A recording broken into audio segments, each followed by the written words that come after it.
아, 예, 마이크 이제 들어왔다고 하네요. 예, 시청자 여러분 안녕하세요. 유창선의 인문학 동행 시간입니다. 매달 마지막 주에 한 번씩 하고 있죠.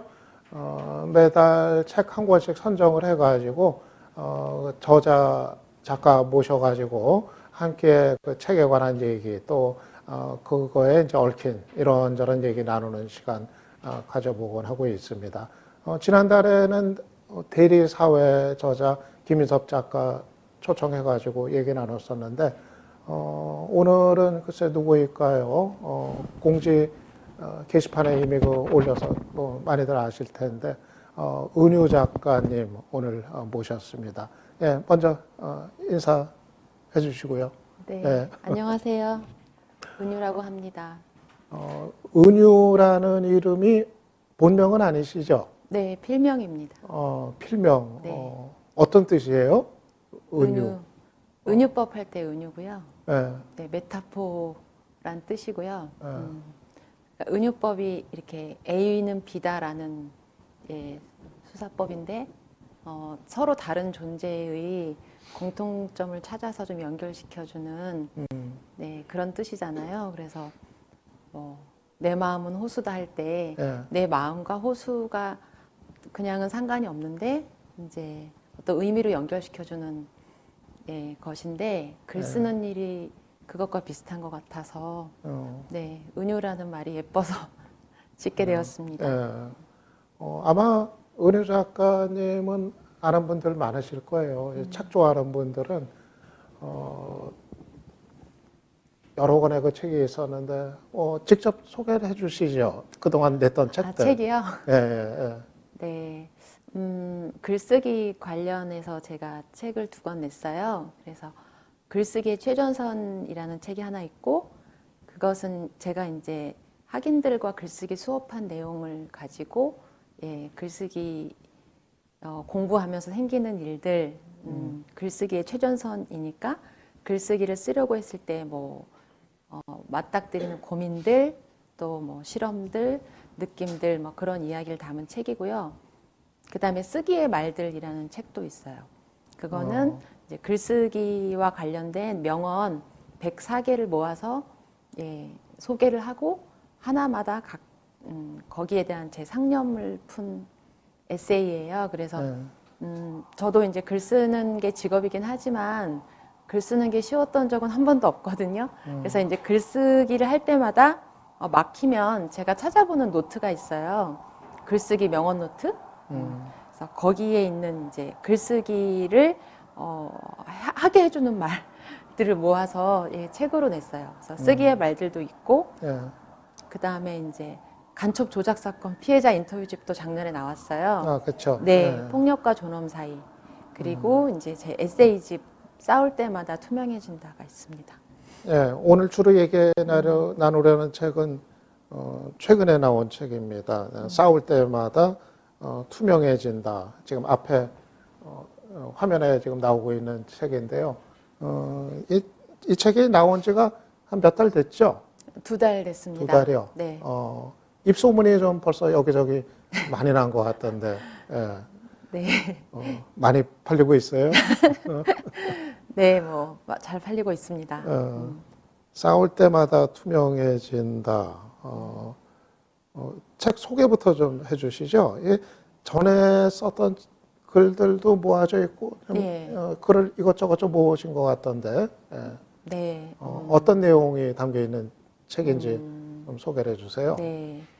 싸울 때마다 투명해진다는 이제 제가 35세부터 45세까지 그 시기 동안 한 10년 정도 이렇게 에세이 산문을 제가 썼던 글을 모아놓은 책이에요. 그래서 특별한 어떤 지식과 정보 이런 것이 있다기보다는 제가 이제 일상을 살면서 느낀 생각들, 네, 이렇게 여기 소개도 나오는데 약간 울컥할 때마다 뭐가 속상한 일이 있고 그럴 때마다 글 써놨던 걸 좀 모아놓은 책이에요. 그래서 처음에는 이제 보통 여성 작가들이 책을 낸다, 여성이 저자가 된다 했을 때는 전문직 여성들, 변호사나 정신과 의사, 뭐 아나운서, 예, 이런 뭐 요리사 이런 분들 아니면 좀 실용 목적의 파워 블로거들, 예. 예, 아니면 자식 교육을 잘 시켜서 뭐 특목고나 명문대 보낸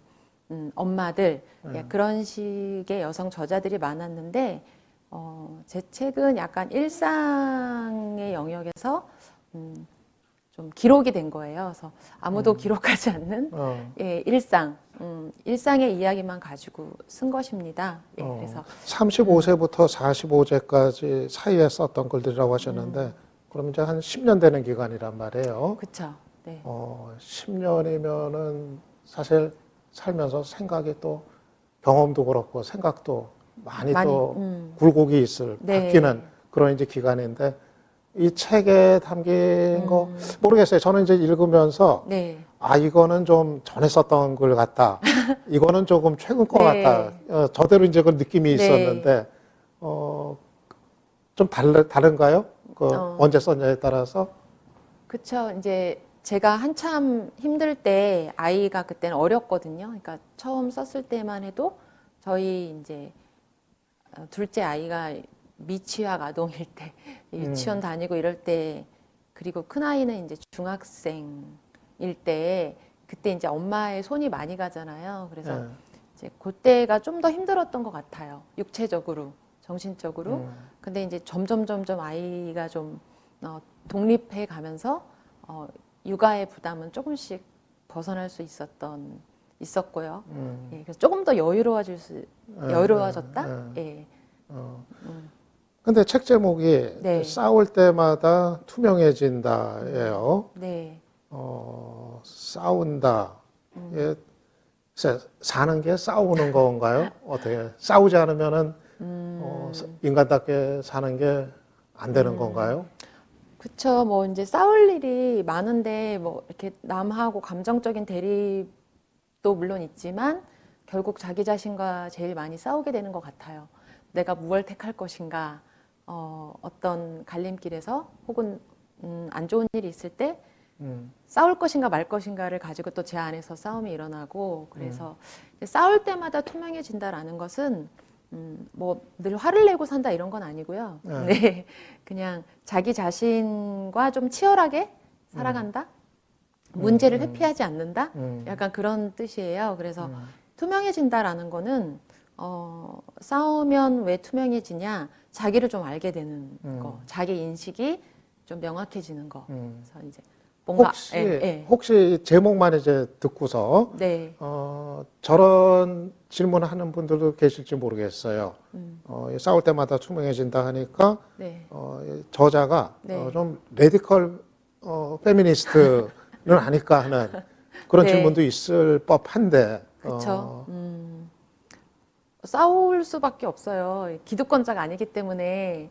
그러니까 뭐 비장애인으로 제가 살아갈 때는 늘 여유롭지만, 제가 만약에 휠체어를 탄다 그러면 아주 작은 문턱 하나도 저한테 이렇게 걸림돌이 되잖아요. 그런 식으로 이제 좀 남성 중심의 사회다 보니까 예, 여성으로서 매 순간 어떤 벽을 좀 만나게 되거든요. 작은 문턱이나 벽을. 그래서 좀 싸우게 되고, 레디컬 페미니스트인지 아닌지는 잘 모르겠는데, 이제 레디컬이라는 뜻이 뭐 근본적인 것을 질문하는 것이 좀 레디컬이잖아요. 뭐 어원을 따지자면 예, 그런 점에서는 저는 레디컬 하려고 노력은 해요. 네.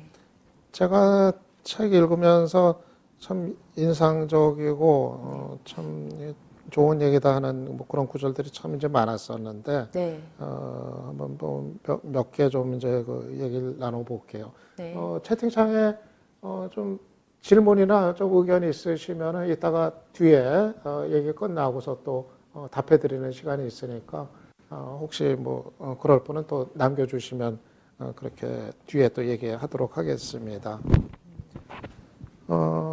엄마라서 작가의 말과 앞에 저자의 네. 말에 엄마라서 행복하고 엄마라서 불행했다. 네. 아마 벌써 이렇게 얘기하면은 네. 예, 실제로 엄마 된 분들은 많이 뭐 무슨 얘기인지 아실 것 예, 같아요. 예. 어땠어요? 엄마라서 행복. 이건 좀 이해가 쉽게 좀 되는데 네. 엄마라서 정말 이 불행할 정도의 마음. 네. 음, 불행하죠. 그러니까 왜 불행하냐면은 아이가 있으면 이제 아이가 혼자 스스로 모든 이제 일상을 살아가기까지 되게 도움이 필요하잖아요. 근데 이제 아이의 기준에 맞춰야 되는 거죠. 저는 배가 안 고파도 네. 아이가 있으면 끼니에 맞춰서 또 밥을 해줘야 되고, 지금 일어나고 싶지 않아도 또 아이가 있으면 아침에 일어나야 되고, 그다음에 어디론가 훌쩍 떠나고 싶어도 또 뭐 아이가 있으면 조금 또 참고 또 일상을 꾸려 나가야 되는 게 있고 이래서 뭔가 제가 이제 자유롭지가 않다? 예, 그게 되게 불행했던 것 같아요. 그러니까 하고 싶은 대로 내 뜻과 의지로 좀 살 수 없는 게 그냥 뭐 현대인들 다 뭐 어떤 구속이 있긴 있는데 아이가 있는 건 좀 더 다른 문제예요. 그러니까 이 생명체를 내가 돌보지 않으면 방치가 되면 되게 위험하다라는 것이 어떤 굉장한 좀 중압감으로 많이 다가오거든요.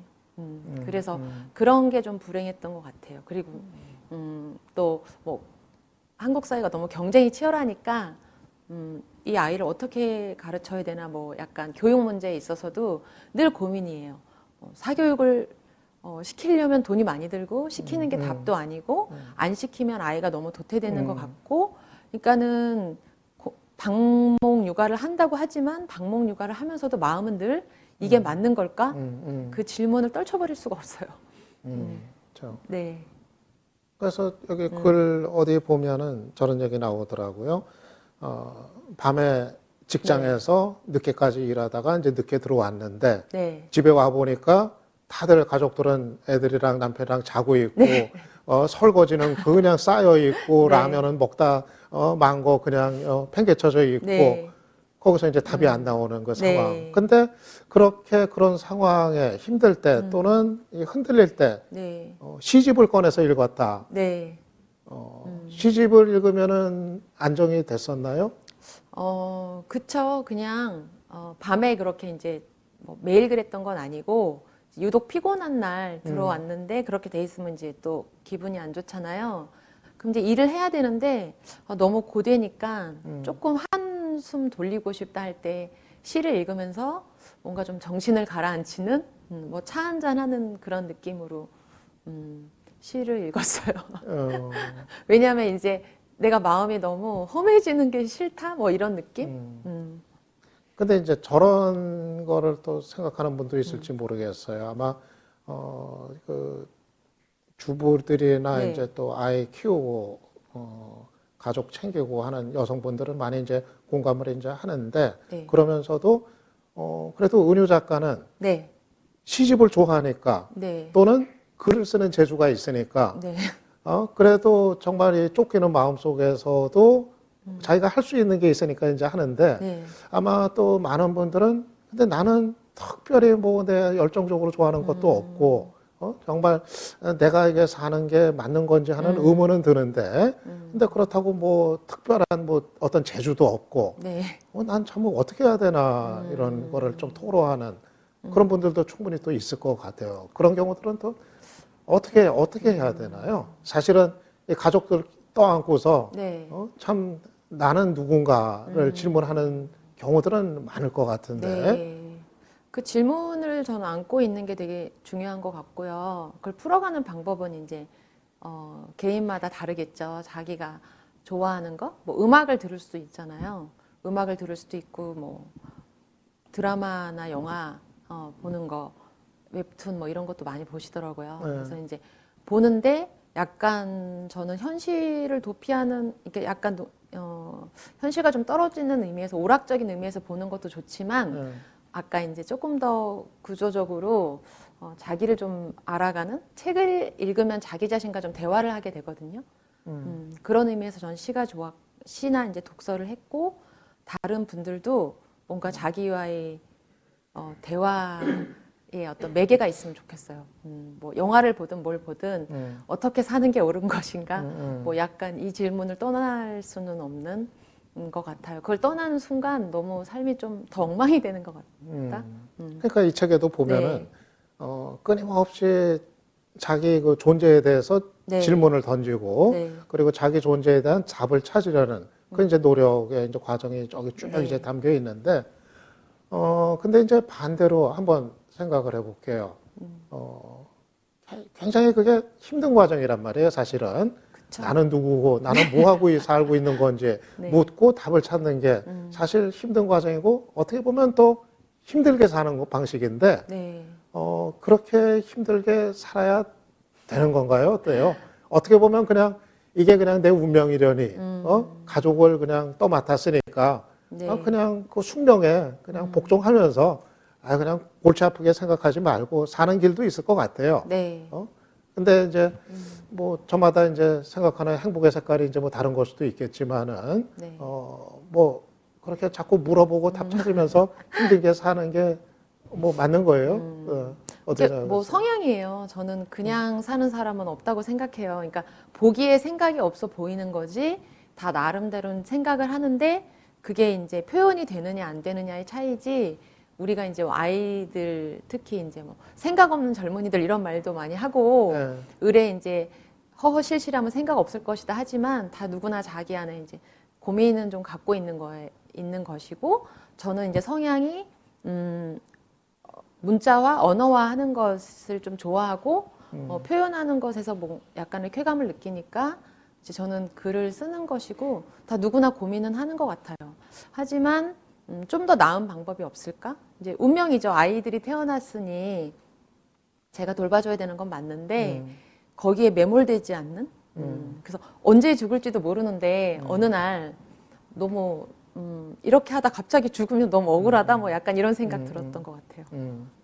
물론 이제 남성들도 그렇지만은 네. 특히 이제 여성들 보면은 나이가 좀 더 많이 들어서 네, 그때 참 사는 게 허망해지는 그쵸. 그 마음들 겪는 그것 때문에 아주 고생하는 마음 고생하는 경우들 저도 사실 많이 봤어요 주변에서. 네, 뭐 이제 아이들 다 크고 그쵸. 그리고 나면 이제 뭐 나이 한 뭐 50 네, 넘고 50 되고 뭐 이제 그래가지고 그다음부터는 이제 뭐 아이들 다 크고 나도 이제 살아야 되는데 막상 손에 잡히는 거는 없고 네, 그래서 참 힘들어하는 경우들을 좀 저도 많이 네. 봤던 것 같아요.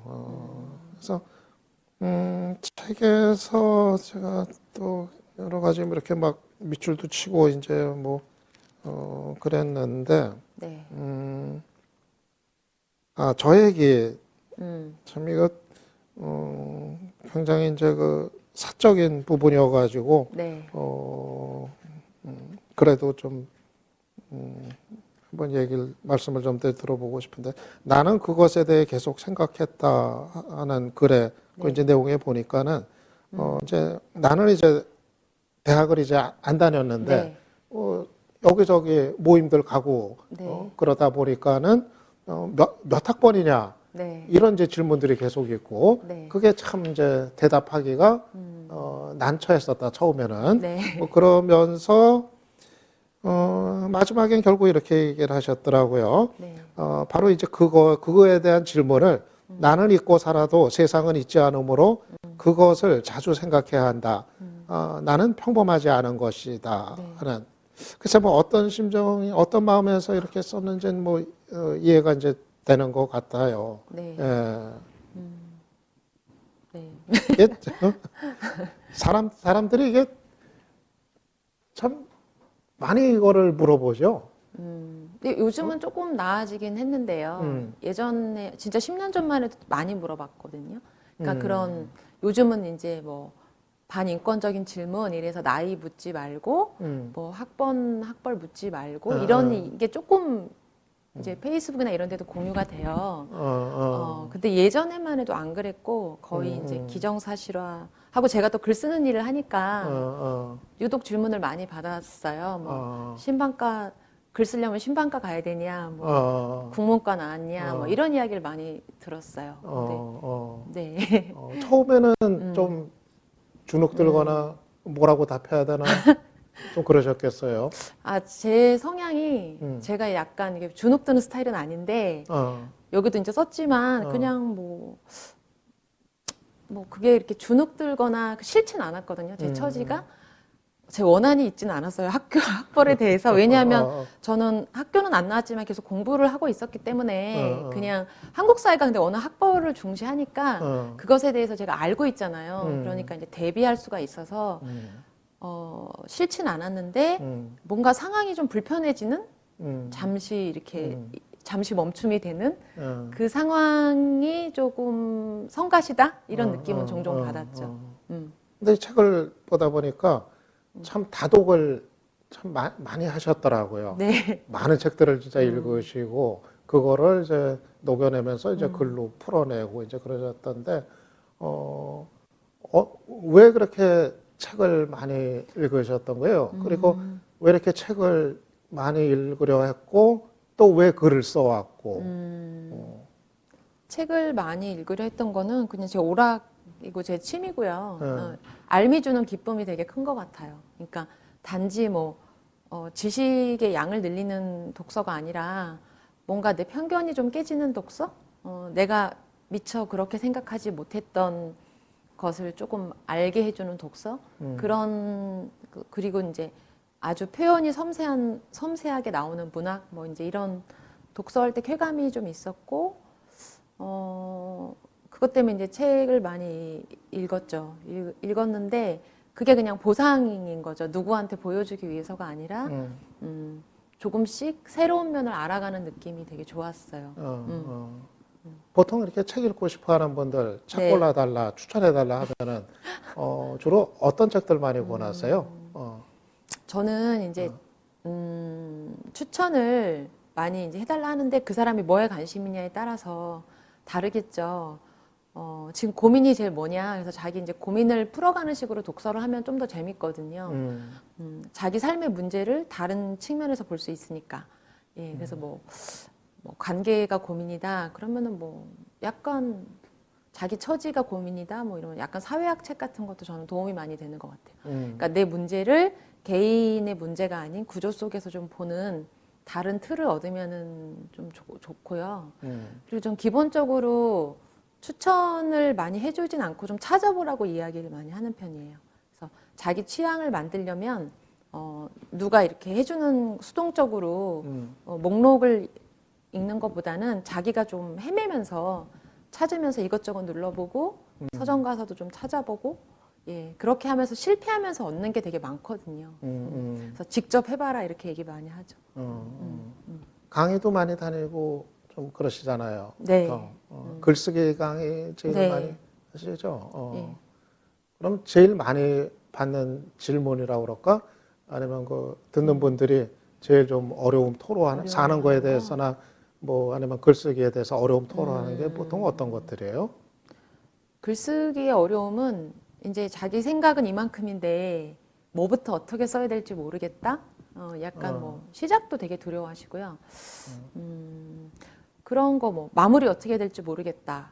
뭐 이런 이야기도 많이 하시고 다 어려워해요. 뭐부터 어떻게 써야 되냐. 그러면은 글쓰기는 정답이 없고 이제 자기가 좀 써봐야 되거든요. 계속. 근데 이제 추상적으로 거창하게 쓰려고 그러면 계속 어렵고 뭔가의 어떤 구체적인 상황 속에서 시작해봐라. 그럼 이제 저도 뭐 제가 여기 썼던 것도 그냥 주부로 사는 게 너무 어려워, 아이 키우는 게 너무 어려워 이렇게 쓰면 몇 줄 쓰면 쓸 게 없잖아요. 근데 이제 일을 마치고 집에 돌아갔을 때 뭐 식탁에 라면 냄비가 그대로 있었다. 뭐 이제 이런 식으로 어떤 상황에서 시작을 하면 조금 쓰기가 수월해지죠.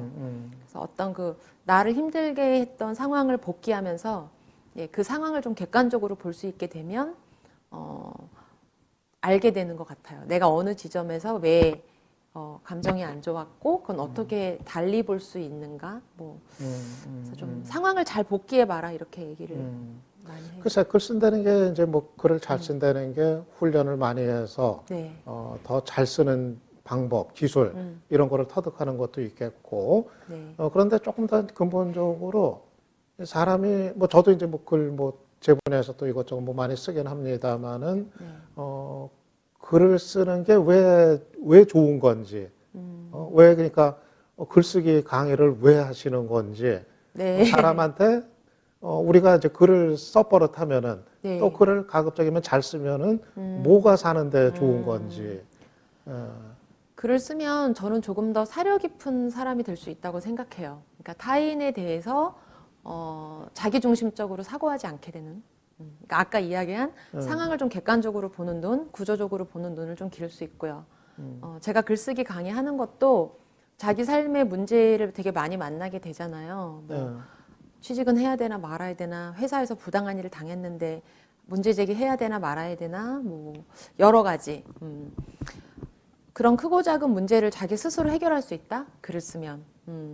그래서 이제 글을 써라 이렇게 이야기를 많이 하고, 그런 아까 이야기한 좀 상황을 객관적으로 봐서 자기 해결되지 않는 문제가 많으면 그 미움을 되게 투사하게 되거든요, 타인에.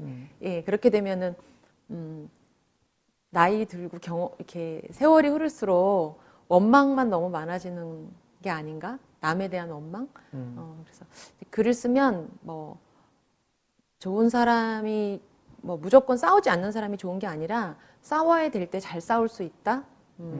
그리고 이제 좀 마음을 가라앉히는 데도 되게 도움이 되고요.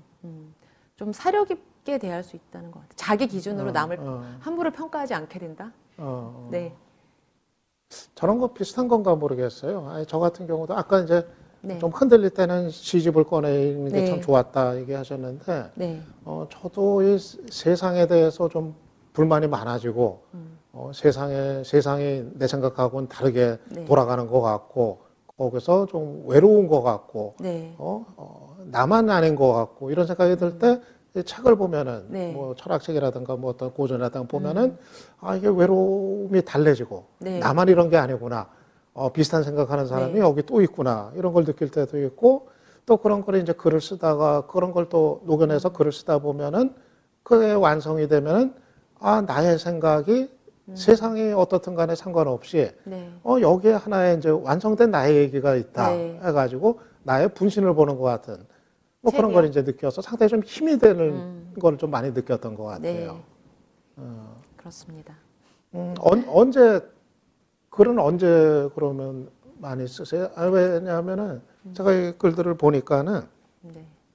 그냥 쉽게 뭐 막 쓰여진 글들이 아니더라고요. 다 하나하나 그 문장 네. 하나하나에 다 생각이 담겨져 있고, 그래가지고 뭐 쉽게 글 쓰는 사람들처럼 일사천리로 그냥 네. 쭉 이렇게 해가지고 뭐 써지는 글들이 아니다. 한 문장 한 문장이 다 생각이 담겨 있다 이런 네. 생각을 하는데, 굉장히 어떻게 보면 집중을 해야 쓰여지는 글들이라는, 우리가 평소 생각하는 산물이라는 거하고는 좀 다르게, 네. 그런데 어떤 식으로 글을 쓰고 나세요? 뭐 어느 시간에 그렇게 환경이 가능해요? 네. 저는 이제 뭐 글 쓰는 게 직업이니까 쓰죠.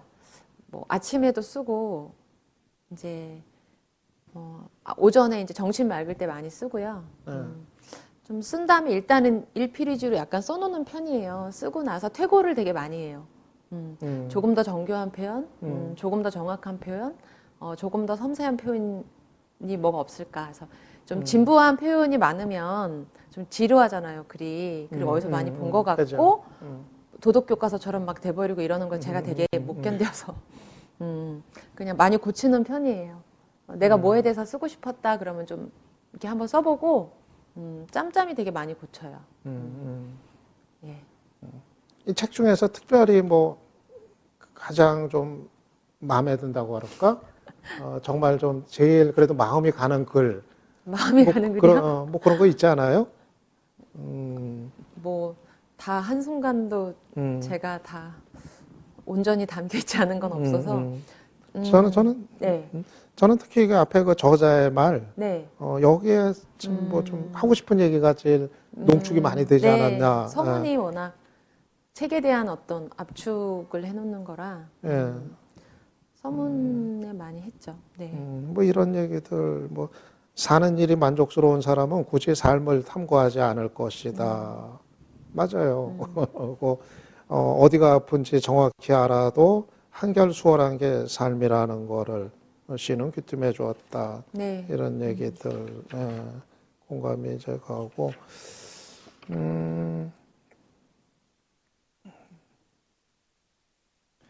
여기 이런 표현이 있었어요. 그 여자라는 본분 여기에서 내가 어쩌다가 원한의 인간이 되었을까? 모른다. 혹시 다른 해석과 화해 여지는 없는가? 글쎄다는. 그러니까 아마 지나온 과정의 네. 시간 속에서 얘기했을 것 같은데 네. 지금은 뭐 이렇게 원하는 인간은 아니죠.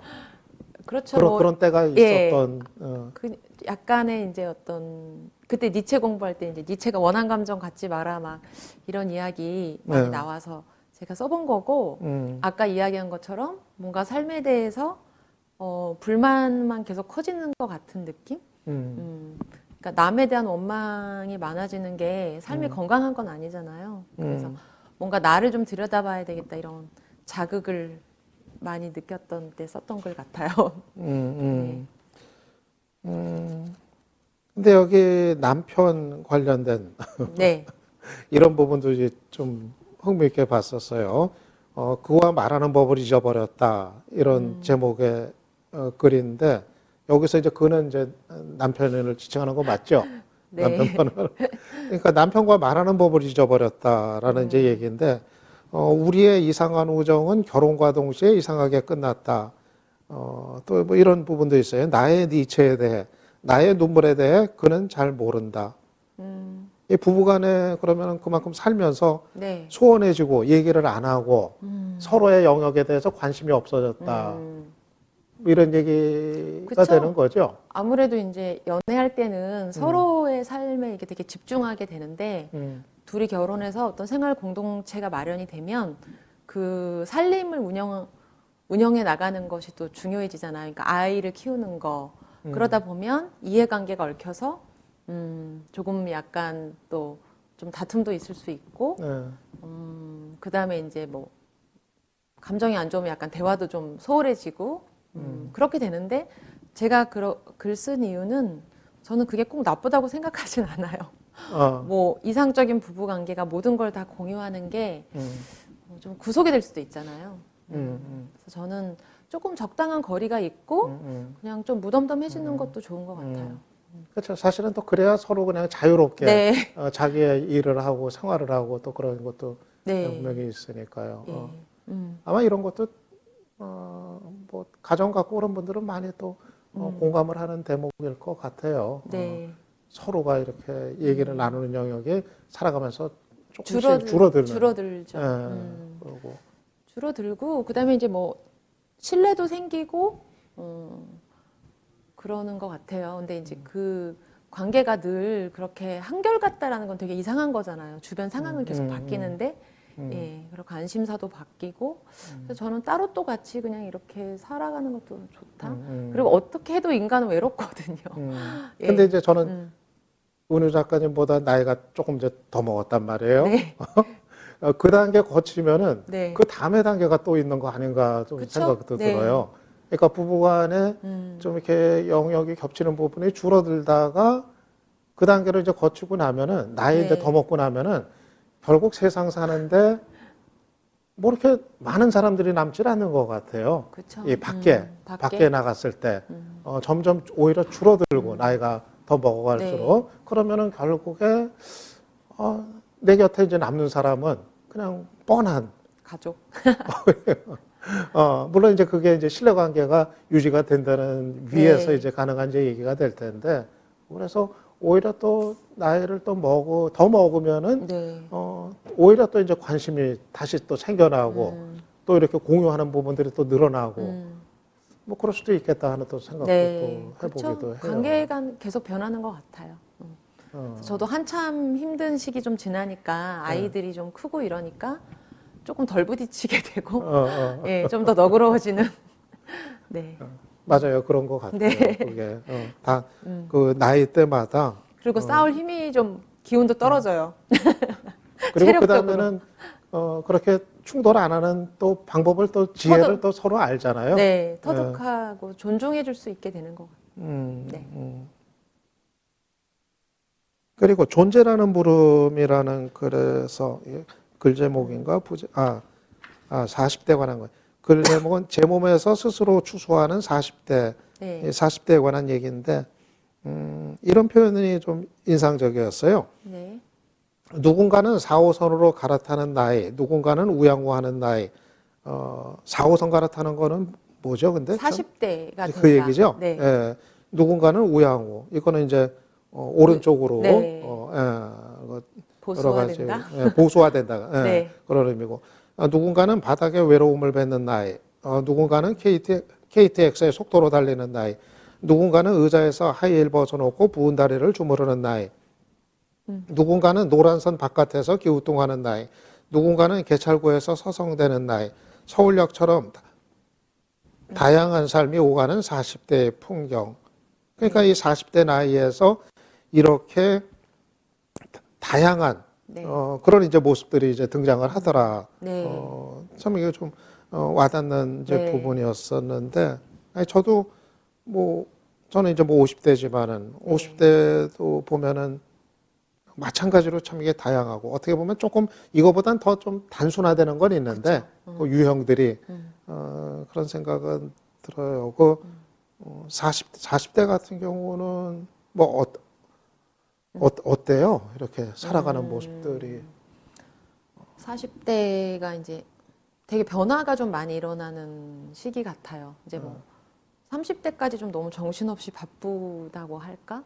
그럼 40대 약간 딱 한 번 좀 꺾이는 느낌이 있고요. 신체적으로든 정신적으로든. 그래서 이제 안정을 추구하는 식으로 이제 많이 싸움을 좀 포기하는 사람들도 많이 늘어나고, 아까 이제 안전선 밖으로 물러나는 나이, 그래서 뭔가 좀 더 보수적이 돼가는 성향이 좀 그렇게 되는 분들이 많은 것 같아요. 근데 저 같은 경우는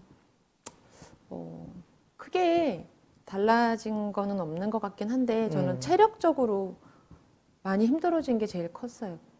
40대. 네. 그러니까 30대에는 뭐 밤도 새고, 예, 새벽까지 막 글도 쓰고, 뭐 그렇게 왕성하게 좀 더 일했던 것 같은데 40대가 되니까 너무 피곤해요. 그래서 나 이제 밤새서 뭐 하는 건 못하겠지. 아니 저도 네. 20대 한 30대 한 중반까지 밤새서 글 쓰는 걸 참 좋아했거든요. 네, 저도요. 그 맛이 있어요. 네, 밤에. 음악 하나 틀어놓고 네. 날밤 새면서 글 하나 마치면은 그 뿌듯함, 묘한 남들 네. 자고 있을 때. 근데 이제 밤 못 못해요. 새겠어요. 밤새면 다음날 그래요. 지장이 생겨요. 그죠. 그래서 사람들이 좀 보수화되는 것 같아요. 체력이 안 따라주니까 뭔가 변화가 일어나면 에너지가 되게 많이 쓰이잖아요. 힘이 많이 쓰인단 말이죠.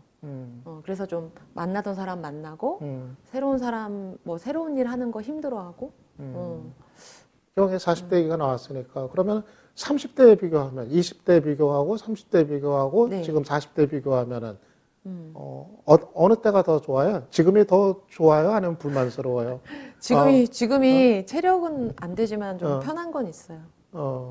20, 30대는 50대 되면 어떨 것 같으세요? 50대 되면 체력이 더 떨어질 텐데. 체력 말고 삶의 만족도, 삶의 만족도요? 자기에 대한 만족도. 만족도? 그냥 뭐 어쩔 수 없는 거 아닌가? 뭐 이렇게 약간 수능? 만족도는 이렇게 바라는 게 제가 원래 이렇게 욕망이 큰 스타일은 아니거든요.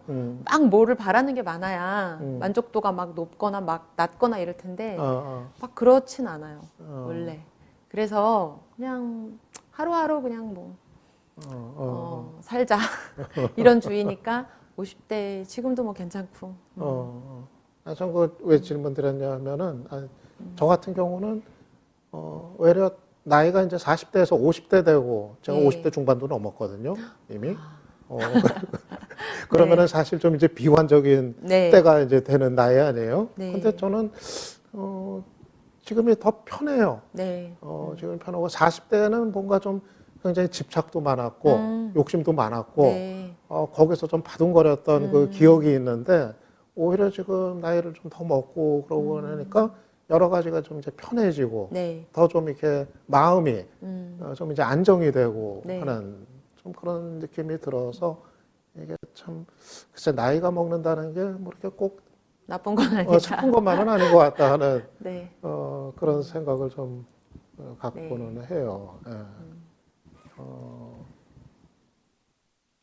아까 그 책 제목 물어본 분 늦게 들어와서 물어본 분 계시던데 싸울 때마다 투명해진다입니다. 여기 앞에 화면에 지금 네. 나와 있는 책이고요. 예.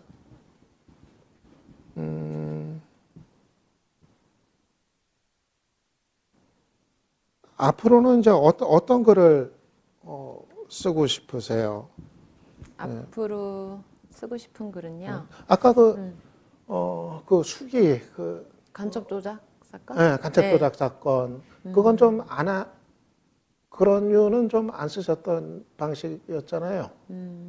아니 안 썼던 건 아니고요. 음. 제가 인터뷰하는 걸 원래 좋아해서 음. 인터뷰집을 그 전에도 냈었어요. 도시기획자들이란 책도 냈었고, 음. 그다음에 이제 폭력과 존엄 사이가 두 번째인데 제가 워낙 하고 싶은 일은 르포르타주 작가, 논픽션 작가예요. 그러니까 지금도 논픽션 쓰고 있는데 좀 더 본격적으로 르포르타주 쓰고 싶어서 지금 작업 계속 하고 있어요. 아, 그래요? 네.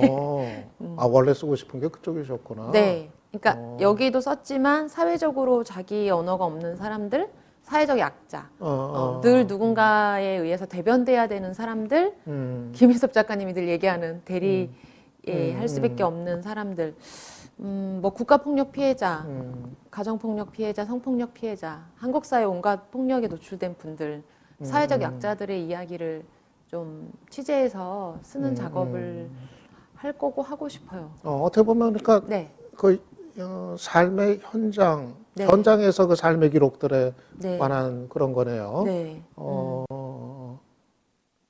참 느낌이 어떻게 보면 좀 다르기도 한 것 같아가지고요. 이 예, 이 책의 느낌은 굉장히 그 사유, 생각, 네. 이런 거를 이제 떠올리는 이제 글들이고, 물론 여기도 이제 다 뭐 생활, 네. 살아가는 얘기들이 이제 그거는 뭐 똑같은데, 이 책은 약간 제가 저를 인터뷰한 느낌이라면 제 사적인 이야기는 이것이 마지막이 되지 않을까 싶고, 이후의 책들은 이제 사람들 이야기를 제가 좀 취재해서 알리는 건데, 그것도 사유죠, 엄청난. 단지 그냥 이야기를 받아 적는 건 아니고요. 이 분들의 이야기를 통해서 한국 사회의 모순도 좀 문제점? 이런 것도 이야기가 될 수 있고, 그래서 그런 작업을 좀 계속 해나가고 싶어요. 저희가 르뽀가 많이 없거든요. 없어서 제가 하려는 건 아니고, 제가 이제 평범한 사람들이랑 글쓰기 수업하고 이러면서 많이 만나니까, 아, 왜 이 사람들의, 우리 그냥 평범하게 살아가는 사람들의 이야기는 이토록 알려지지 않았을까. 일하는 사람들의 목소리는 왜 이렇게 알려지지 않았을까. 그러니까 광장에 뭐 촛불 집회 같은 거 나가봐도 정치인들이 발언하는 건 되게 재미없거든요. 근데 시민들 발언하면 되게 재밌잖아요. 살아있고. 그러니까 그런 거죠. 예, 그렇게 뭐 살아있는 이야기, 또 고통받는 이야기, 그런 이야기를 많이 제가 기록해서 남겨놓고 싶다. 예. 원래 20대 때부터 여기도 책에도 조금씩 그런 얘기 네. 나오는 것 같은데 사회적 약자들 네. 문제 사실 거기에 그 관심으로부터 시작을 그쵸? 하셨던 거죠. 네. 장르 르포르타주. 네, 기록 문학. 네. 이 책에 대한 뭐 좀 나온 지 이제 2달 됐다고 네. 그러셨는데 반응들 같은 거는 어때요? 뭐 반응이요? 이런저런 얘기 들으실 텐데. 제가 이제 12월 20일 날 나와서 진짜 딱 2달 됐거든요. 네. 근데 여성분들이 아무래도 이제 공감을 많이 해주시고 자기의 이야기 같다 되게 이제 공감을 많이 느꼈다. 그러니까 나만 너무 힘든 건가 아니 이렇게 생각을 했는데 아 내가 비정상은 아니었어 뭐 이래서 공감을 많이 느끼시는 여성분들은 그러고 남성분들도 의외로 이제 많이 읽으시는데 예, 뭐 부인을 이해할 수 있게 됐다. 엄마에 대해서 다시 생각해 보게 됐다. 뭐 이러면서 남자분들도 되게 특히 남성들한테 그런 깨달음을 주는 건 의미 있는 일 네. 같아요. 이론서는 아닌데 뭔가에 자각을 좀 주는 아 내가 남성으로서 많이 지나쳤던 문제에 대해서 다시 한번 생각해 보게 된다. 그러니까 그런 이야기를 많이 들어서 네. 그 보람을 느끼고 있습니다. 그런 피드백을 받을 땐. 네. 아니, 저도 이 책을 읽으면서 집에 가서 이 책 네. 얘기를 했었어요. 네. 제가 이제 처하고 네. 얘기를 이제 하면서 이제 내가 이제 다 읽고 난 다음에 줄 테니까 읽어봐라 이제 네. 얘기하면서 이제 여자로서의 삶, 가정 갖고 뭐 이런 이제 좀 어려움 반응이 네. 내가 그랬었다고.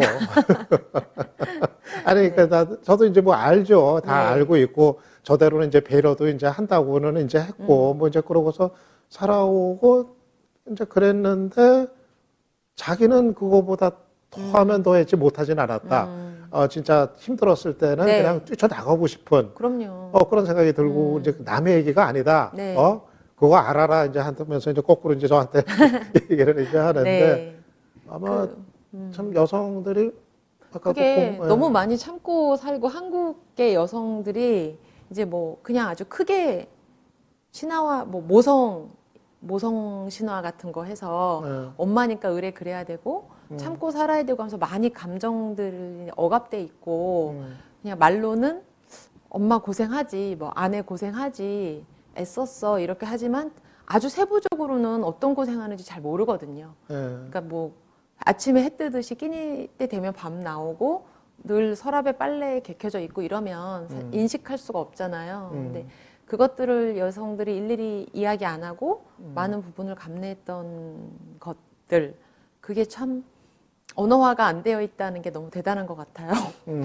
예, 그걸 다 참고 많은 굴러간 거 아니에요, 일상이 집집마다.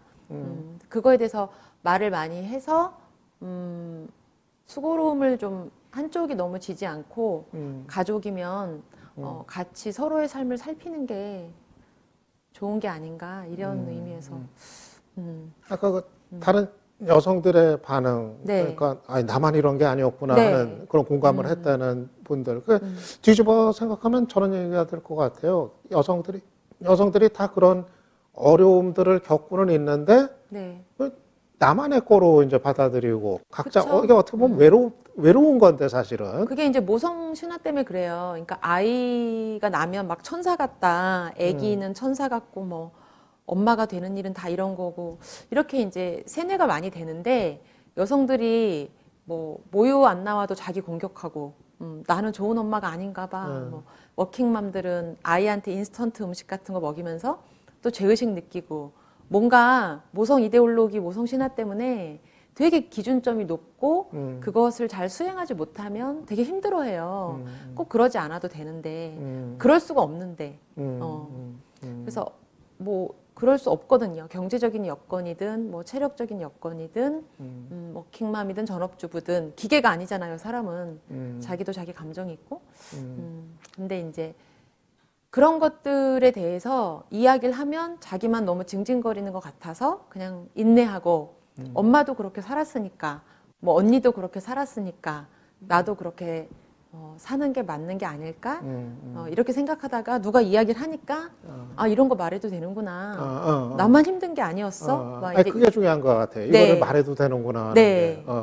그러니까 마찬가지예요 노동자들도 그냥 뭐 일해야 되는 게 맞는가 보다. 그리고 다 최저임금 안 주나 보다. 주변에 다 그러면 문제 제기할 생각 못 하는데 그거 문제야. 그러면은 아, 내가 문제였나? 각성하잖아요. 문제인 것을 문제라고 이야기하는 게 되게. 그러면 그렇게 공감했다는 여성분들은 네. 이 책 보고서 좀 위로 아니면 힘 그런 걸 좀 얻었다고 그러나요?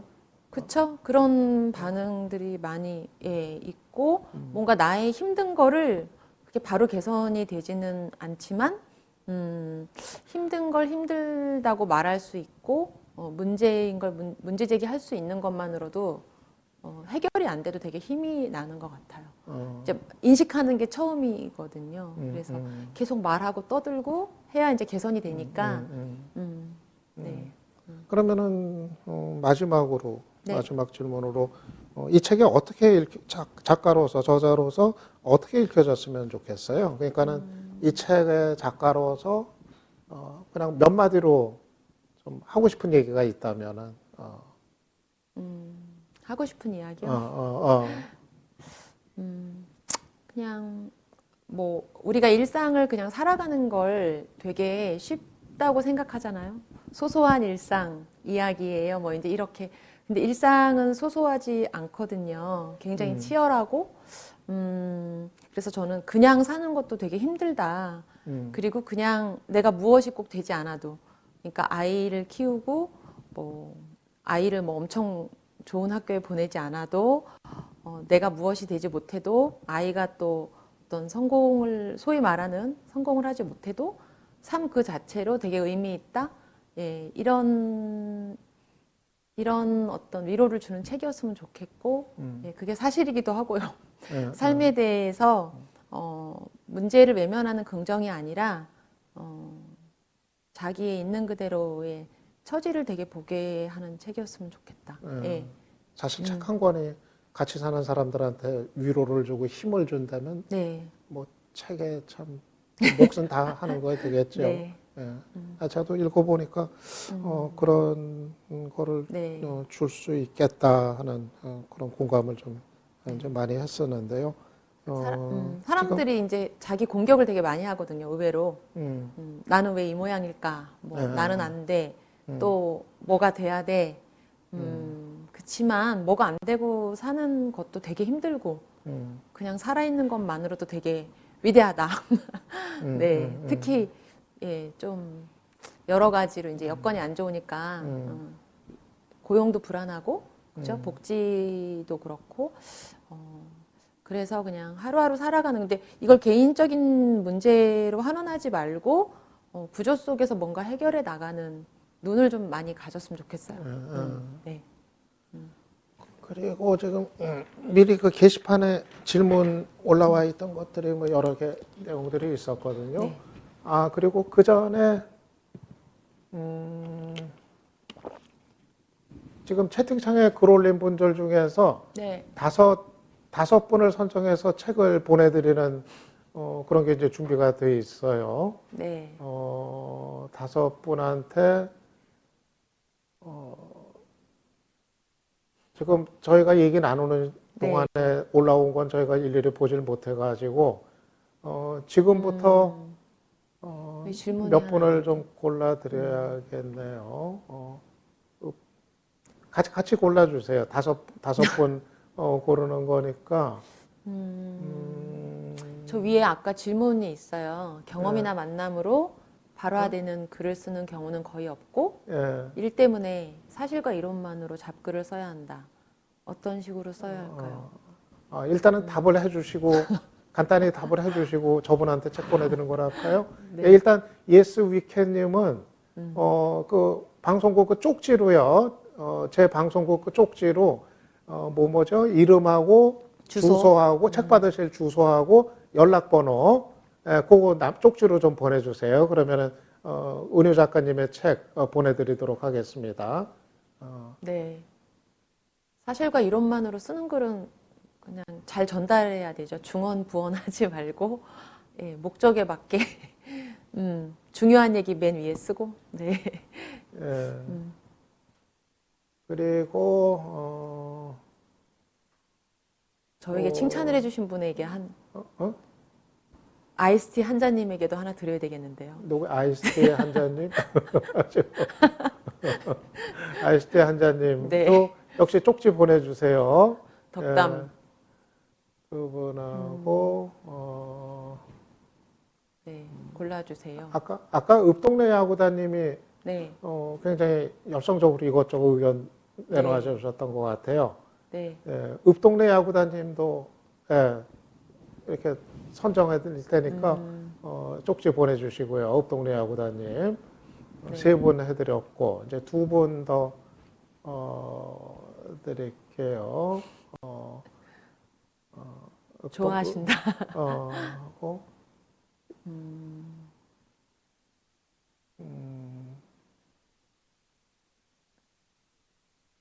농담하는 분은 안 드려요. 저기 아이고 지금 지나갔다. 지금 네. 조금 올려주세요. 조금만 올려주세요. 아까 뭐였더라? 아까 뭐 치열한 어쩌고 뭐 이렇게 쓰셨던 분이 있었던 것 같은데 아니 내려주세요. 다시 내려주세요. 조금씩 내려주세요. 조금만 더 내려주세요. 더 내려주세요. 다 내리셨다는데요. 다 내린 거예요? 이상하다. 네. 아까 뭐가 의미심장한 뭐가 있었는데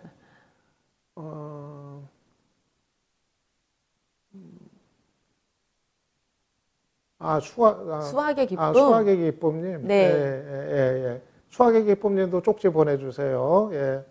그럼 네. 한 분만 이제 더 정해주세요. 한 분.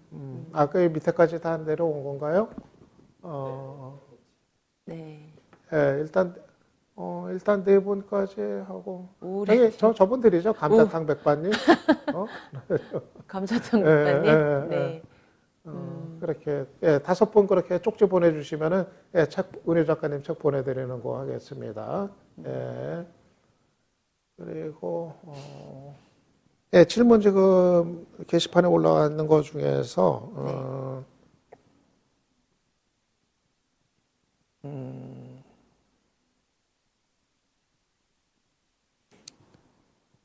글쓰기가 생각보다 어렵더군요. 머릿속에 생각도 있고 목표의식이 뚜렷하다 해서 그게 그대로 써지지 않더라고요.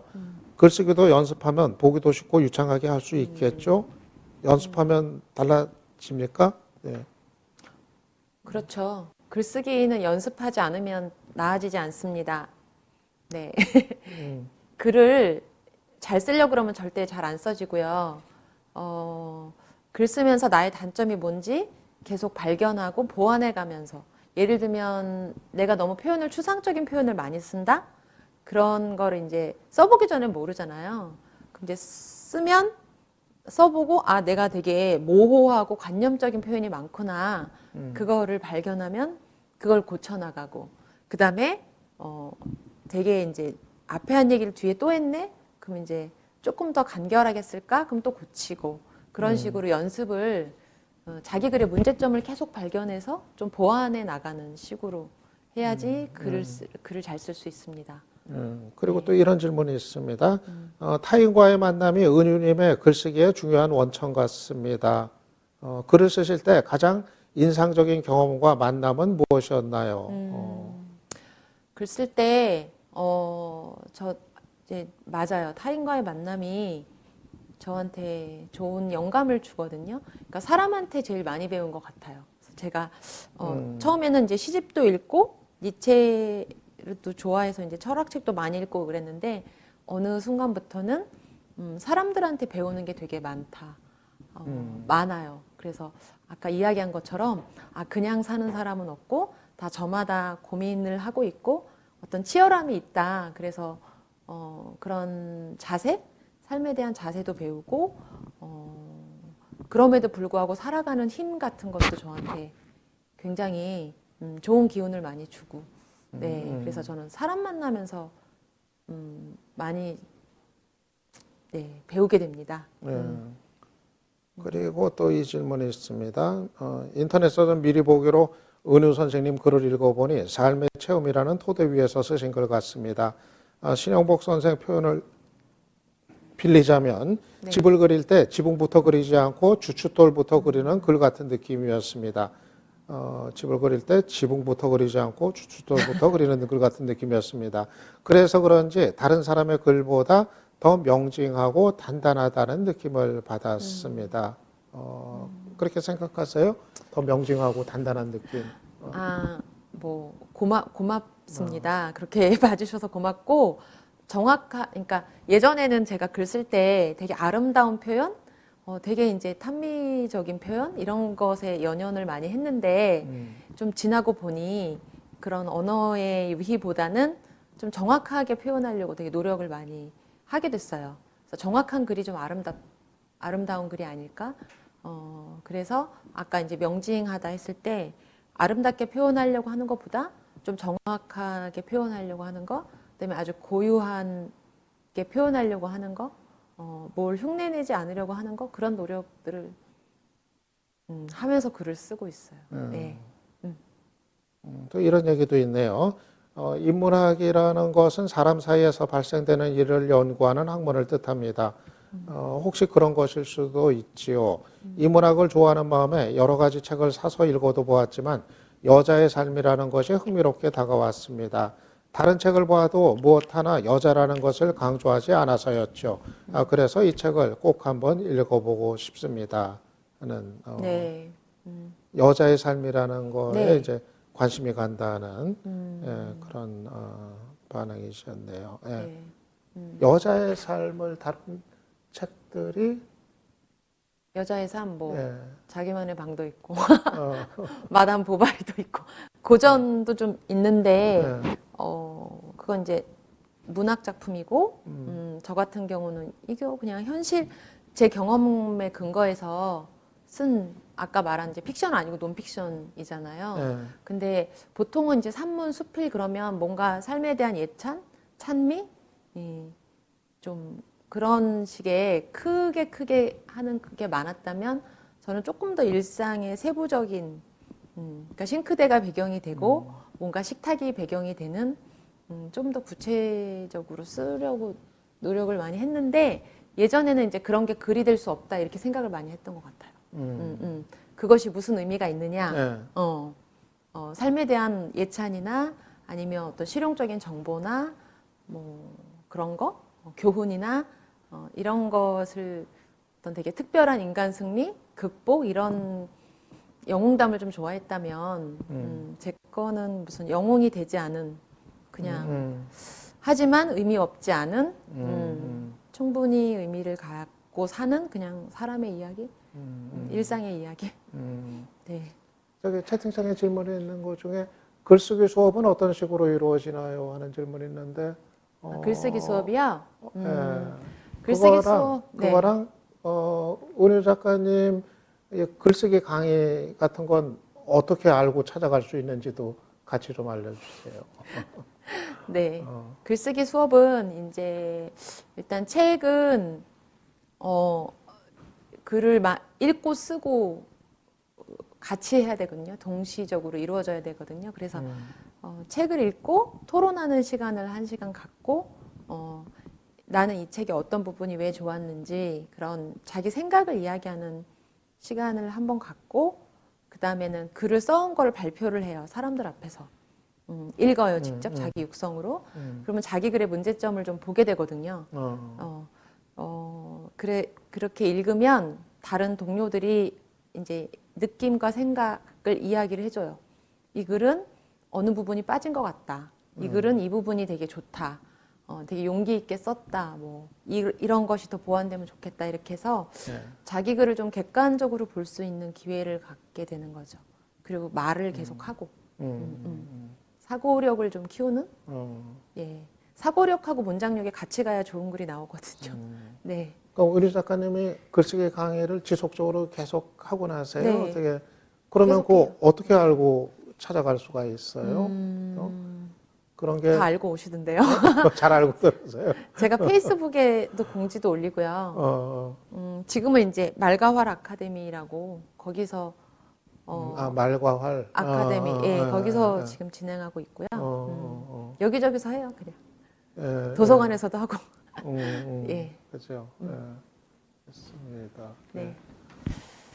뭐 질문 없으시면은 여기서 뭐 얘기 정리하는 거로 하고요. 네.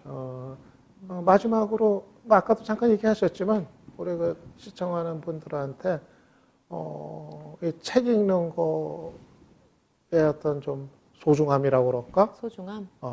책을 읽으면 뭐가 좋은지 좀 그 권장사 한 말씀 해주시고 마무리하죠. 책. 저는 책이 모든 사람에게 다 좋다고 생각하진 않아요. 그러니까 혼자 하는 독서는 좀 독이 될 수도 있다고 생각해요.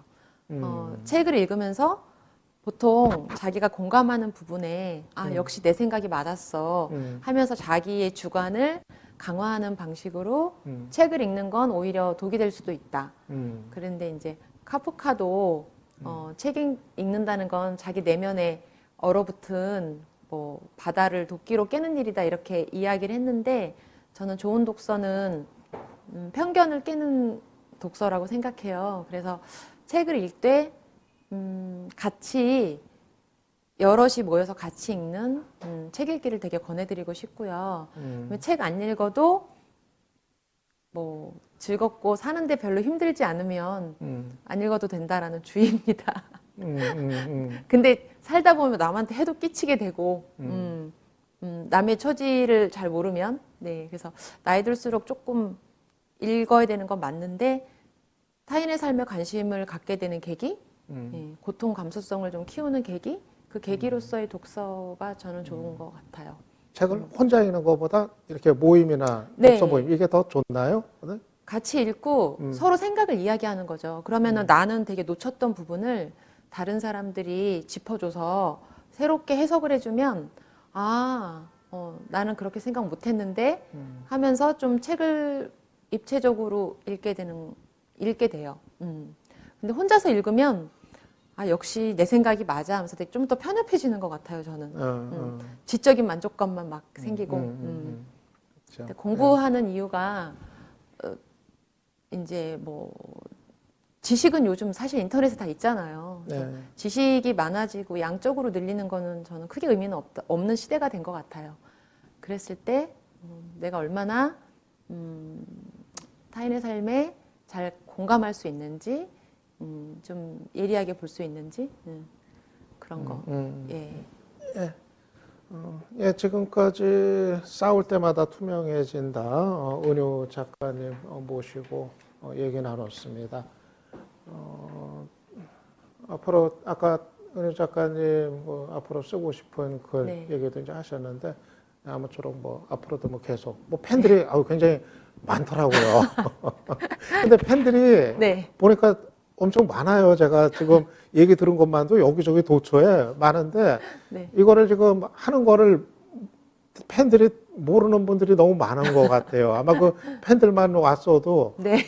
뭐 빠글빠글 했을 것 같은데 그래서 이게 더 좀 잠깐 알려고 이제 그래야 되는데 제 팬들이 이제 올드하셔가지고 인터넷 방송에 인터넷 방송 접속해서 채팅하는 것에 좀 어색하고 맞아요. 익숙하지 않으신 맞아요. 분들. 예, 그게 있어요. 네. 예.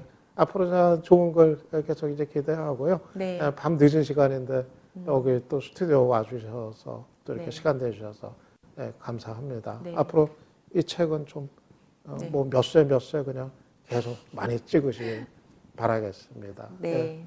감사합니다. 예, 감사합니다. 네. 예. 감사합니다.